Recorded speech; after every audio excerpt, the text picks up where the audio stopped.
Welcome. r/SupernovaRevenge. My granddad destroys the life of the guy who tried to kill my dad. I got to reading these and remembered the epic story of revenge that my granddad got after a guy tried to decapitate my dad. So a thing to note is that my granddad was a brigadier general who took part in the Allied invasion of Italy and was an excellent strategist who had the respect of everyone in town. However, he raised a family of smartasses. So in 1974, my dad was in high school and lived in a small town in Massachusetts, and like his older siblings was a smartass and bit of a troublemaker, called in bomb threats to get out of school sort of thing. Well, one day someone vandalized the house of one of the teachers. Let's call him Mr. P. Not sure exactly what happened, but I think it was something along the lines of trashing a garage and throwing paint all over. Mr. P had long hated my family, as my aunts and uncles and dad would mock him because he wasn't a particularly intelligent teacher and his students would often correct him. For some reason, Mr. P was convinced it was my dad who did it. He would have probably blamed my aunts and uncles too, but they were all in Vietnam at the time. And for whatever reason he had the genius idea to try and kill my dad in response.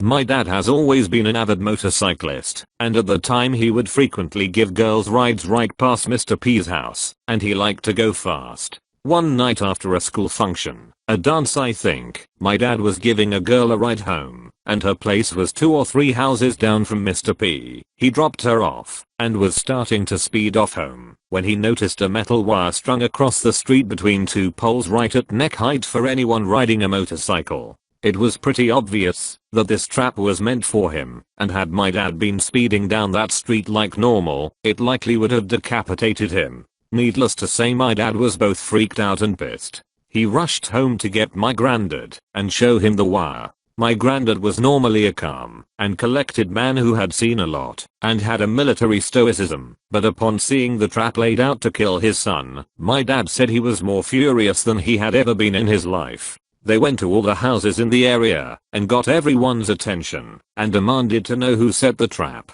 They found out it was Mr. P when someone told my granddad that Mr. P had mentioned something about getting revenge on my dad for vandalizing his house. When they confronted Mr. P, he didn't deny it, and my granddad promptly punched him in the face, knocking him out, and they went home. When they got home, my granddad interrogated my dad, demanding to know if he was the actual vandal. He was not. Mr. P was disliked by many of his students, and we never learned who actually did it. With that settled, my granddad said that he would destroy Mr. P if it was the last thing he did, that he would end him for having the nerve to try and kill his son. At this point, my granddad started planning his personal war on Mr. P, but I'm not super sure of all the details, because he intentionally left my dad out of much of it, so I only have what my dad was involved with and what we found out later. What we know is that my granddad reached out to a number of contacts who served with him in WW2, told them what happened, and recruited them for Operation Black Paint. Yes, that's what he really called it.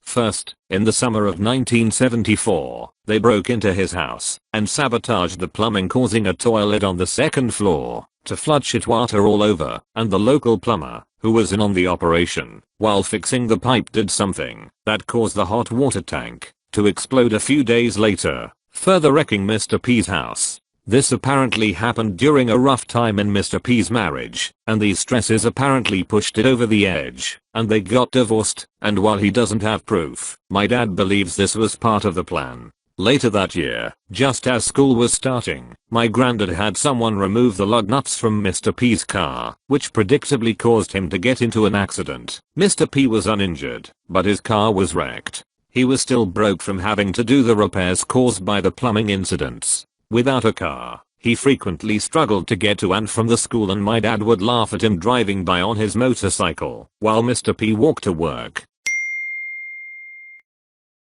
We also know that my granddad turned him into an alcoholic, leaving bottles of booze on his porch with a note saying things along the line of "heard you were having a rough time. Here, take the pain off." Throughout the school year, Mr. P was growing increasingly stressed and depressed, and his alcoholism began to show.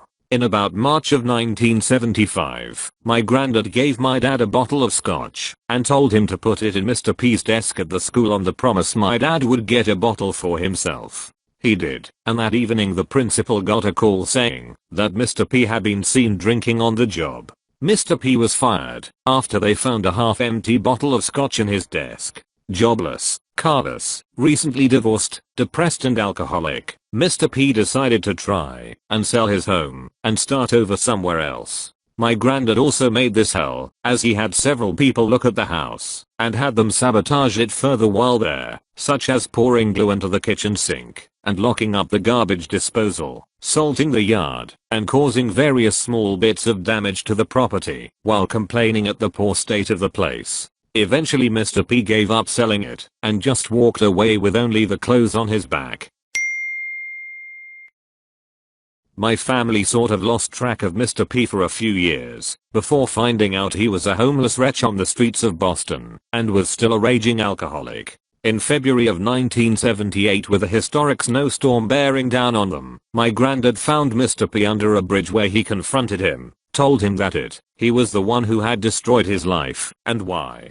He then poured his soda onto Mr. P, walked away and proceeded to let him freeze to death that night. I put this comment on the original post. Lim put it here. Warning, UN popular opinion. I feel like in the first time in forever, they had went too far. Yes, Mr. P did try to kill him, but y'all went so far as to destroy his marriage with a lady who wasn't even involved with this. Then he had to literally give up on the hopes of starting a new life and possibly being a better person. And then, you guys found Mr. P under the bridge. OHH boy, I can't change history, but I really do wish that your granddad had taken the high road and helped Mr. P. If Mr. P was still an asshole, I understand. Thanks. If you read this horrible excuse of a thing, I'ma go back to lurking.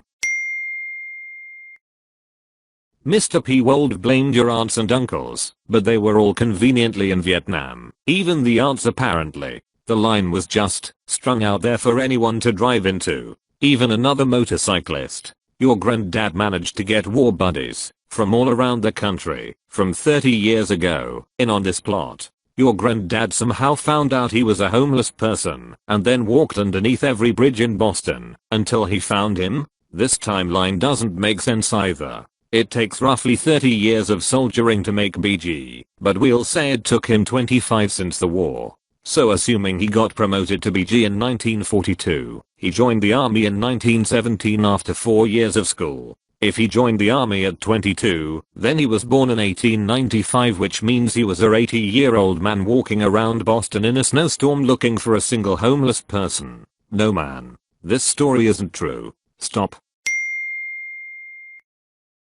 Thank you for watching. If you enjoyed the video, hit like. If you would like to see more, feel free to subscribe.